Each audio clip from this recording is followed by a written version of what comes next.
एका छोट्याशा गावात एक गरीब पण अत्यंत धार्मिक ब्राह्मण जोडपं राहत होतं. त्यांच्याकडे फार पैसा नव्हता, मोठं घर नव्हतं, सोन्या चांदीची संपत्ती नव्हती. पण त्यांच्या मनात देवाविषयी अढळ श्रद्धा होती. गावातील लोक त्यांचा आदर करत असत, कारण ते कधी कुणाचं वाईट करत नसत. ते नेहमी सत्य बोलत आणि गरजूंना मदत करत. पण त्यांच्या आयुष्यात एक फार मोठं दुःख होतं. लग्नाला अनेक वर्ष झाली होती, तरी त्यांच्या घरी लेकराचा आवाज नव्हता. प्रत्येक सणाला, प्रत्येक उत्सवाला जेव्हा गावात लहान मुलं धावताना दिसायची, तेव्हा ब्राह्मणीच्या डोळ्यात नकळत अश्रू यायचे. रात्री ती शांतपणे आकाशाकडे बघत देवाला विचारायची, हे प्रभू, मी एवढं काय पाप केलं आहे की मला मातृत्वाचं सुख नाही. ब्राह्मणही मनातून तुटलेला होता, पण पत्नीसमोर कधी दुःख दाखवत नसे. तो नेहमी म्हणायचा, देवावरती विश्वास ठेव, योग्य वेळ आली की तो आपल्याला नक्की ऐकेल. एके दिवशी गावात एक वृद्ध साधू आला. त्याने ब्राह्मणाच्या चेहऱ्यावरचं दुःख ओळखलं आणि म्हणाला, बाळा, जर मनापासून श्रद्धा असेल तर मंगळवारचा उपवास कर आणि संकटमोचन हनुमानाची भक्ती कर. मंगळवार हा हनुमानजींचा आणि मंगळदेवाचा वार मानला जातो. या दिवशी श्रद्धेने व्रत केल्यास मोठी मोठी संकटे दूर होतात, मनोकामना पूर्ण होतात आणि घरात सुख शांती येते. हे ऐकून ब्राह्मणाच्या मनात आशेचा किरण जागा झाला. दुसऱ्या दिवसापासून तो जवळच्या जंगलात जाऊ लागला. त्या जंगलात एका जुन्या वडाच्या झाडाखाली हनुमानजींचं प्राचीन मंदिर होतं. मंदिर खूप जुनं होतं, पण तिथली शांतता मनाला वेगळी शक्ती देत होती. ब्राह्मण रोज सकाळी स्नान करून स्वच्छ कपडे घालून मंदिरात जायचा. हनुमानजी समोर तेलाचा दिवा लावायचा आणि हात जोडून म्हणायचा, हे बजरंगबली, आमच्या आयुष्यातील हे दुःख दूर करा, आम्हाला एक मूल द्या. घरी त्याची पत्नीही मंगळवारचं व्रत श्रद्धेने करू लागली.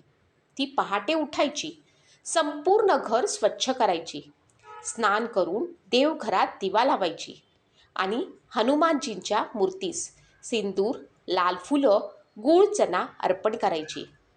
ती म्हणायची, हे प्रभू, मी तुमच्या कृपेवरती विश्वास ठेवते. मंगळवारी उपवास कसा करावा हे तिनं नीट पाळलं होतं. सकाळी स्नान करून स्वच्छ कपडे घालायचे, शक्य असेल तर लाल किंवा केशरी रंगाचे वस्त्र परिधान करायचे.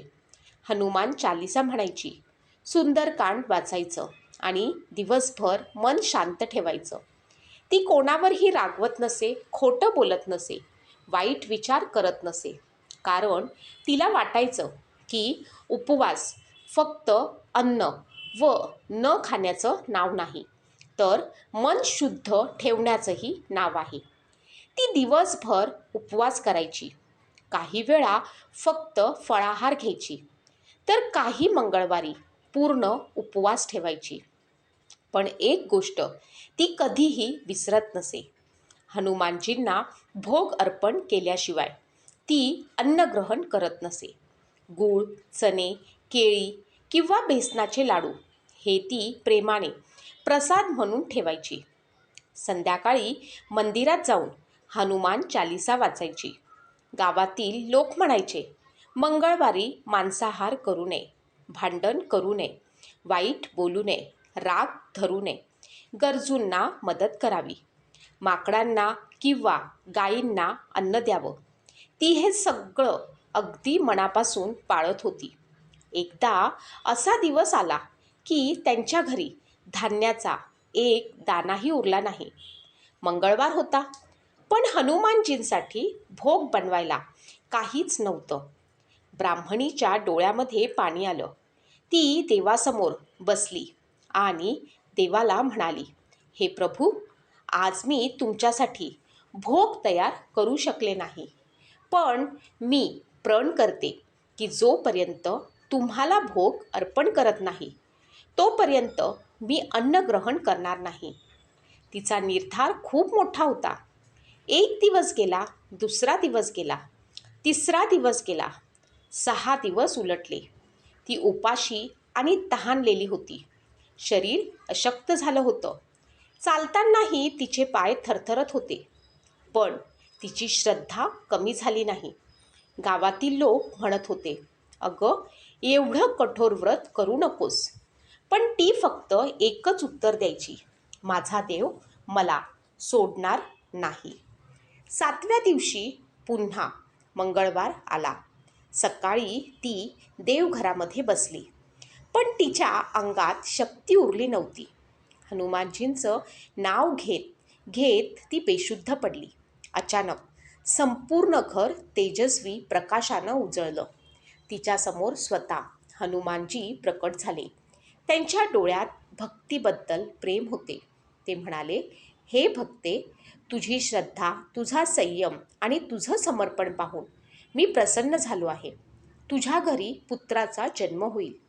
तो तुझी सेवा करेल, तुझ्या आयुष्यात आनंद आणेल आणि तुमचं सर्व दुःख दूर करेल." काही महिन्यांनी ब्राह्मणीला सुंदर पुत्र झाला. तिनं आनंदाश्रूंनी त्याला मिठीत घेतलं. तिला वाटलं जणू तिचं संपूर्ण आयुष्य बदललं. कारण तो मंगळवारच्या कृपेनं मिळाला होता. म्हणून त्यांनी त्याचं नाव मंगळ असं ठेवलं. काही दिवसांनी जंगलातून ब्राह्मण परतला. घरात लहान मुलगा पाहून तो चकित झाला. "हा मुलगा कोण?" त्यानं विचारलं. पत्नीने सर्व हकीकत सांगितली. पण त्याच्या मनात शंका निर्माण झाली. हे कसं शक्य आहे?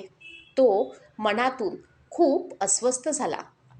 एके दिवशी त्यानं संधी पाहून लहान मंगळाला बाहेर नेलं आणि एका जुन्या विहिरीजवळ घेऊन गेला.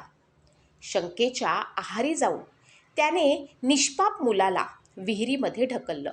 घरी येऊन तो शांत बसला. थोड्या वेळानं ब्राह्मणीने विचारलं, "मंगळ कुठे आहे?" तेवढ्यात दारातून आवाज आला, "आई!" मंगळ हसत धावत आत आला आणि आईला बिलगला.